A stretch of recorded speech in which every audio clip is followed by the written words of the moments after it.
जय गुरु जी, शुक्राना गुरु जी। जून 2002 में गुरु जी की संगत के साथ नैनीताल जाने की योजना बना रही थी। नरेंद्र की पत्नी सोच रही थी कि गुरु जी उनके साथ चलने के लिए कहेंगे या नहीं। नरेंद्र ने कहा कि ना तो ना तो वह अपनी पुरानी अनुयायी है, ना धनवान जो गुरु जी उनको संपत आने के लिए ना कहें। शीघ्र ही पता लगने वाला था कि उनका सोचना कितना गलत है। गुरु जी की संगत में कोई भेदभाव नहीं होता और उन जैसी तेजस्वी विभूति के सम्मुख सब दीन है, सब दाता है और शेष सब कोई भी लौकिक प्रतिष्ठा होते हुए भी मात्र भिक्षु है। दो दिन 3 दिन में गुरु जी के अंदर 2 दिन दिन में ही गुरु जी ने नरेंद्र को दिल्ली बुलाया। दिल्ली पहुंचकर लंगर खाने के लिए उपरांत गुरु जी ने उन्हें नैनीताल आने का निमंत्रण दिया। जब नरेंद्र घर वापस पहुंचे तो उन्होंने अपनी अपनी पत्नी से कहा कि गुरु जी ने केवल औपचारिकता के लिए उन्हें आमंत्रित किया होगा, पर जाने से 3 दिन पूर्व गुरु जी ने उन्हें बुलाया और साथ में ऊनी वस्त्र भी लाने के लिए कहा।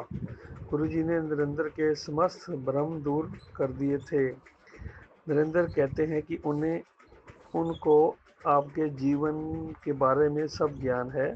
आप क्या करते हैं और क्या आप सोचते हैं। नैनीताल में गुरुजी गुरुजी गुरुजी ने नरेंद्र को डिप्लोमा अथवा डिग्री पाठ्यक्रम करने के लिए कहा। नरेंद्र ने कहा कि 1 दशक के बाद ये करना अत्यंत कठिन होगा, परंतु गुरुजी ने उसे बलपूर्वक ये करने का आदेश दिया। नरेंद्र ने डिप्लोमा पाठ्यक्रम करना आरंभ किया, पर उसे पूरा करने की शंका के साथ परीक्षाओं में नरेंद्र ने गुरुजी से सहायता मांगी। गुरु कृपा से उन्हें ये 2 वर्ष में ही पूर्ण कर लिया और गुरुजी को समाचार देने गए। गुरुजी सोच रहे थे कि नरेंद्र उन्हें ये बताने का कष्ट क्यों कर रहा है। उन्होंने कहा कि परीक्षाएं तो उन्हें ही लिखी थी और सफल रहे थे। गुरुजी की दया से नरेंद्र ने एमबीए कर लिया था। सबको आशीर्वाद।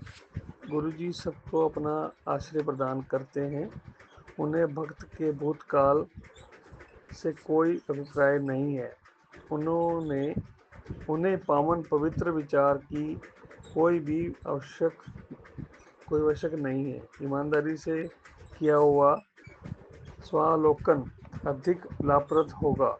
सतगुरु सदाचारी दुराचारी, अच्छे और बुरे, धनवान और निर्धन में कोई भेदभाव नहीं करते। उनकी छत्र छाया में परिवार, मित्र, संबंधी आदि सब आकर उनकी कृपा के पात्र बनते हैं। पर सतगुरु के साथ एकाकार होने के लिए स्वाभिमान को समाप्त कर उनको समर्थन करना अनिवार्य है। फिर गुरुजी अपने भक्त के जीवन पथ को ही सब सहज कर देते हैं और उनको उसके पूरे कर्मों का जैसा अत्यंत उचित लगे निष्फल कर देते हैं।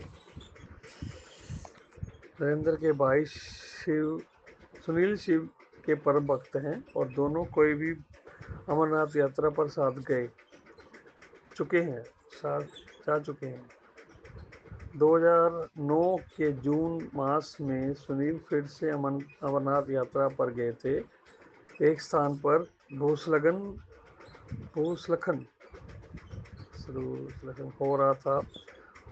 ऊपर पहाड़ों से बड़े बड़े पत्थर गिरते आ रहे थे। बस एक गहरी खाई के किनारे रुकी हुई थी। सुनील ने गुरुजी को याद किया।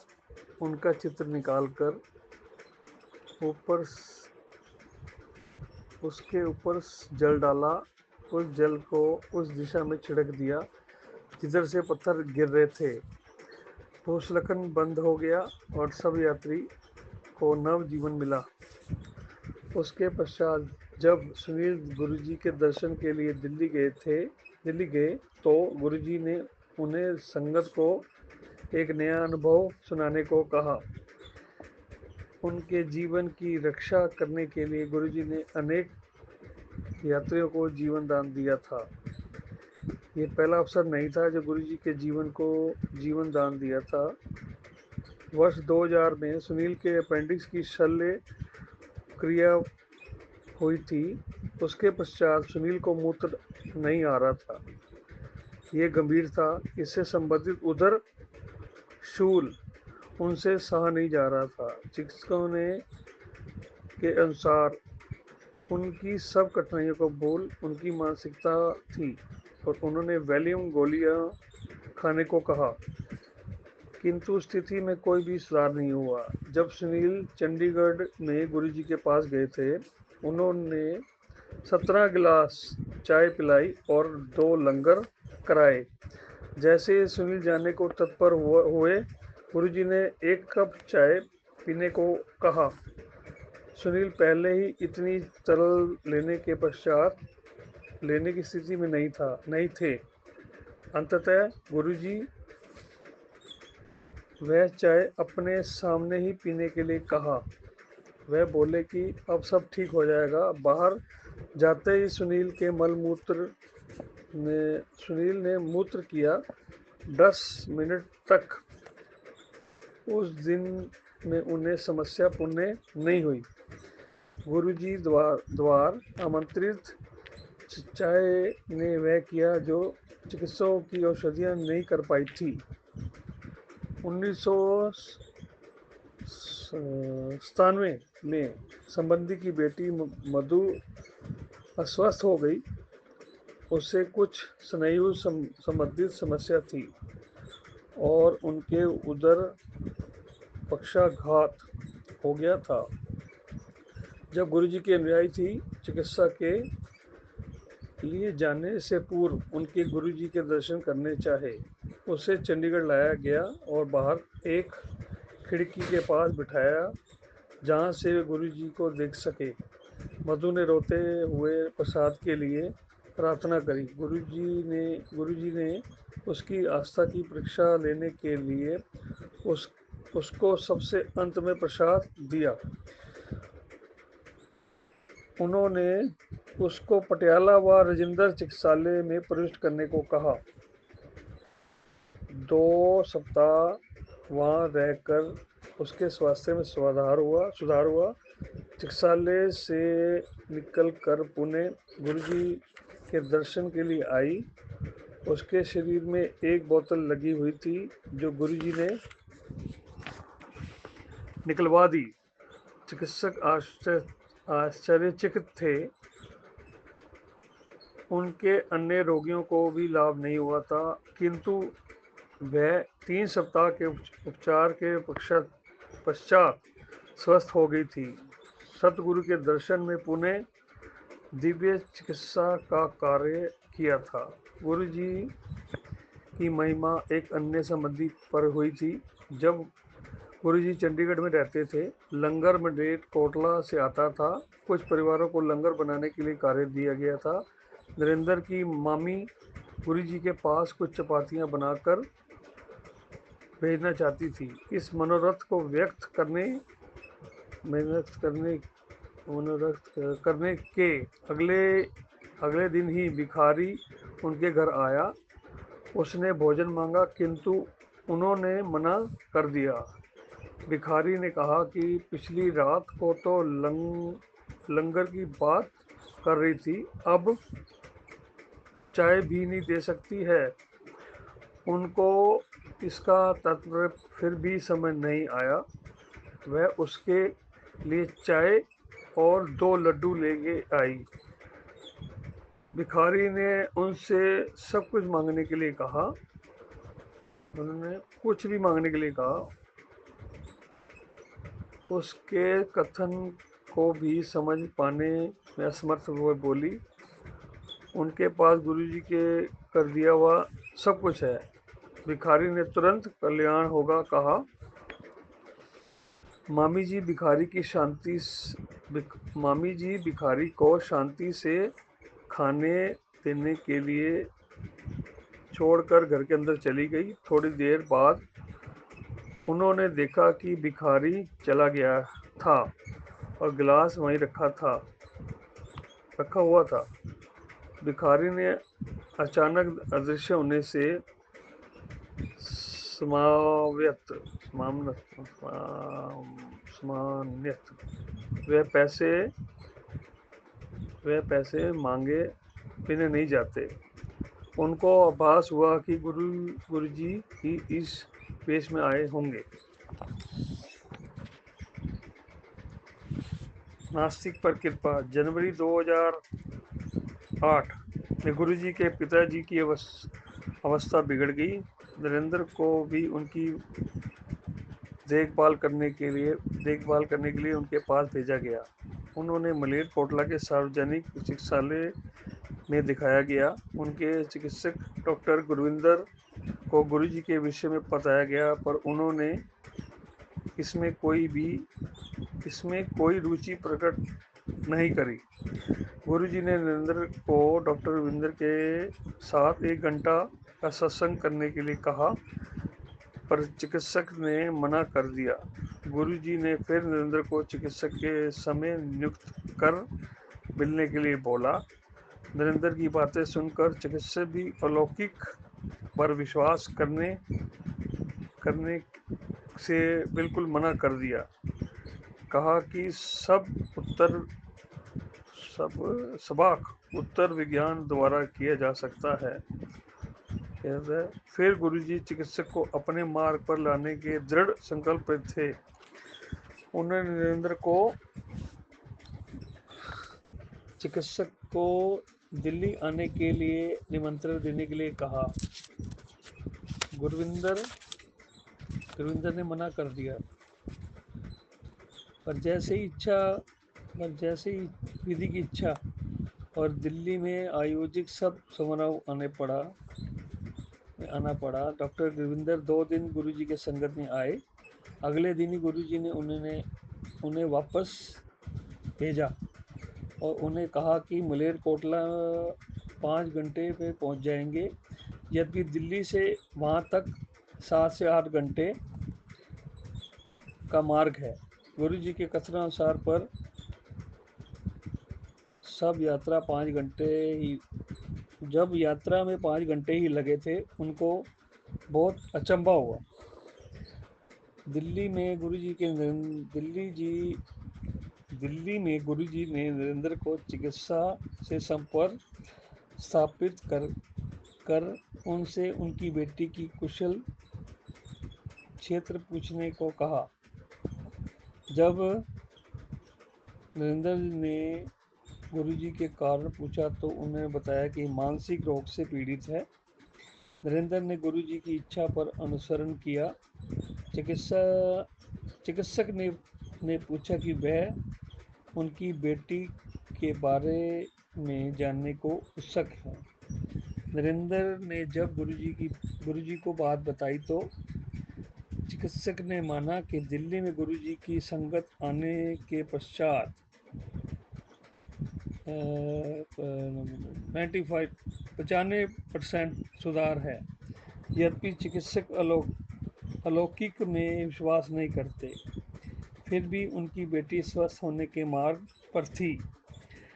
अगले सप्ताह पर वह गुरुजी के दर्शन के लिए दिल्ली आए। शीघ्र ही उनकी बेटी पूर्ण रूप से स्वस्थ हो गई। नरेंद्र को गुरुजी के मिलने के पश्चात कुछ अभूतपूर्व आध्यात्मिक अनुभव भी हुए।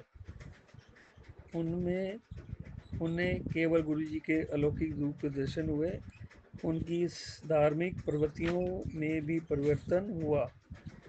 स्पष्ट है कि ऐसे अनुभव करवाकर सतगुरु अपने भक्त को आध्यात्म रत्न देकर उसे सही राह पर लाने की चेष्टा करते हैं। अमरनाथ, मैं ही शिव हूँ। नरेंद्र बचपन से शिव के भक्त रहे हैं। वे माला जपने और अमरनाथ, जहाँ पर बर्फ का शिवलिंग है, जाना पसंद करते थे। गुरुजी से मिलने के पश्चात वह अपने भाई सुनील के साथ पुनः उस पवित्र स्थान पर गए। जब वह दोनों गुफा के अंदर जाने के लिए पंक्ति में खड़े हुए थे, वीरेंद्र को दिव्य स्वप्न होने लगा। गुरुजी संगत का पूरा दृश्य उनकी आंखों के सामने होता हुआ गुजर गया। चाय प्रसाद आए, भक्तों में बांटा जाता है। हाल में गूंजती हुई शब्द कीर्तन की मधुर वाणी और पेट भरकर लंगर, भक्तों द्वारा सुनाए हुए सत्संग, जिन्होंने वह अपने निजी जीवन में हुए चमत्कारों का वर्णन करते। देर शाम को पंजाबी गानों, पुराने संगीत या गजलों से वातावरण भर जाता है। यह सब याद करते हुए नरेंद्र के मन में प्रश्न उठ खड़ा हुआ कि गुरुजी कौन हैं। उनके मन में ये प्रश्न आने की देर थी कि शिवलिंग से उसके ऊपर की दिशा में किरणें निकली और वह उसके ऊपर 1 फुट के वृत्त में फैल गई। उसमें नरेंद्र को शिव के दर्शन हुए, जिन्होंने गुरुजी की छवि बना ली। पुनः शिव की आकृति में आ गए।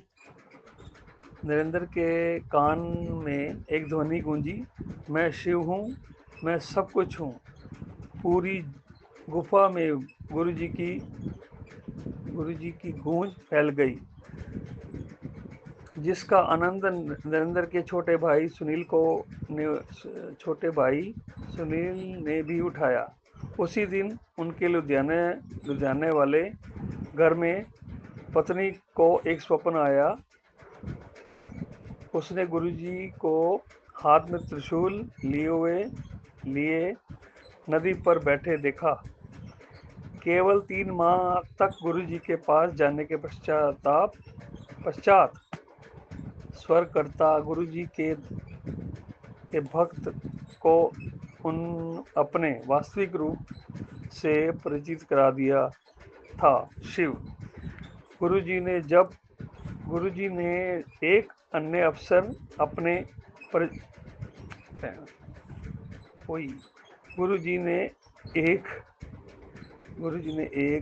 अवसर पर परिचय दिया। नरेंद्र परिवार सहित समराला के निकट शिवलिंग के दर्शन किए गए थे। नरेंद्र की पत्नी ने उन्हें सोमवार को वहां दूध आदि अन्य सामग्री लाकर वहां पूजा करने के लिए कहा। नरेंद्र ने मना करते हुए कहा कि गुरुजी ही शिव है, गुरुजी शिव और शिवलिंग है। उसी रात उनकी पत्नी को स्वप्न आया कि वह अंपायर एस्टेट में गुरुजी के सम्मुख बैठी हैं। उनसे गुरुजी को एक पत्र दिया। वह एकदम उठे, अंदर चले गए और एक चित्र लेकर आए। वह चित्र अति सुंदर था, किंतु उस पर गुरुजी की उस पर से गुरुजी एकदम लुप्त हो गए और उस पर ओम की आकृति दृष्टिगोचर हुई। फिर उसमें से एक शिवलिंग निकला। उनसे गुरुजी ने इस बारे में प्रश्न किया तो गुरुजी ने चित्र को पुनः देखने के लिए कहा। उसमें देखा कि शिवलिंग में गुरुजी विराजमान हैं। उससे अभी भी अस्पष्ट था, अतः सब उसने गुरुजी से पुनः प्रश्न किया तो वह बोले। उनके पास आने के बाद उसे कहीं जाने की आवश्यकता नहीं है। गुरुजी ने उसे बताया कि उनके समक्ष आने के पश्चात अन्यथा कहीं भी नहीं जाना चाहिए, क्योंकि वह ही रब है। तुम्हारी हृदय गति रुक जाएगी। एक बार गुरुजी लेटकर पाठ कर रहे थे। सब भक्त घेर कर सभी सेवा में लग्न थे। एक भक्त जो उनके कमल चरण बहुत देर से दबा रहा था, थक गया और उसने अपना कार्य नरेंद्र को सौंप दिया।